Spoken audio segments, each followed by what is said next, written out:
Look, which does show this storm system off towards the east gathering some moisture as we head throughout the day. So there are going to be some concerns for some heavy rain, not only through the morning hours, but also then some thunderstorms into the afternoon and evening. Denver, though, you can see one of our spots with rain and snow showers creating some minor delays through the morning. Otherwise, central tier of the nation looking pretty quiet. Good news in Minneapolis. We've got some sunshine out there, but still not all that cold. Meanwhile, the southeast, where we're watching the concern for delays, will be in Nashville. Afternoon thunderstorms will rumble through here, so that's going to be more of our threat for a drive home. Meanwhile, as we take you into places like Detroit, some rain showers, minor delays. We'll also have more significant concerns in Indianapolis and Columbus, where puddling and ponding will be a factor on the roads there as some of the heavy rain comes down. We'll take you into the northeast, and Boston still good. You're ahead of the storm system. You don't quite see it throughout your Thursday. Tomorrow, though, Buffalo will get in on some of that rain, which means we will have some travel delays there and some minor afternoon delays in Washington, D.C., Baltimore, as that rain lifts its way towards Philadelphia late in the day. Red light concerns will be Columbus and Indianapolis for the morning, plus St. Louis. You're going to have rain at times, and it will certainly be something that could slow you down in a few spots.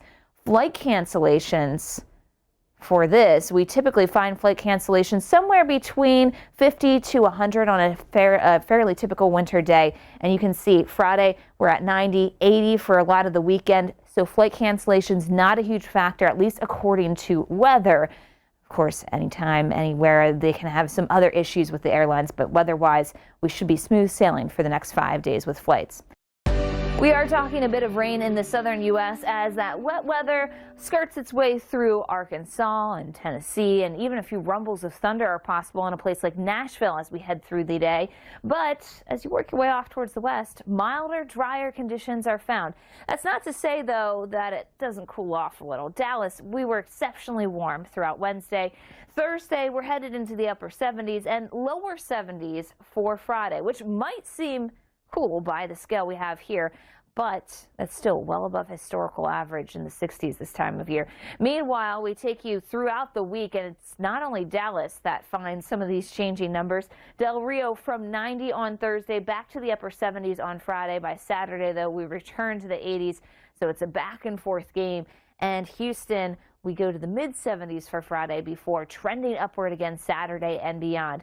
Northern tier of the nation, we do get that little bit of cool air coming in. Fargo, 28 for the high by Friday, but we shoot right back up to 50 degrees, 50 plus, I should say, for Saturday. So the warmth really comes charging back in there. And for Omaha, 52 is our cool day on Friday, and Saturday we're back into the lower 60s. So the scale's really flipping around.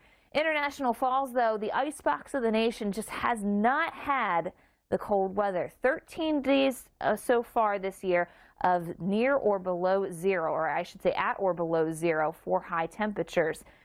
We should have a lot more days than that, usually 20 plus days, and that's limited. So we're talking about the least amount of days for this season so far. We could tack on a few more, but it's going to be hard when we get this mild surge of air heading into next week, where the numbers go back into the 50s and even 60s for parts of Minnesota.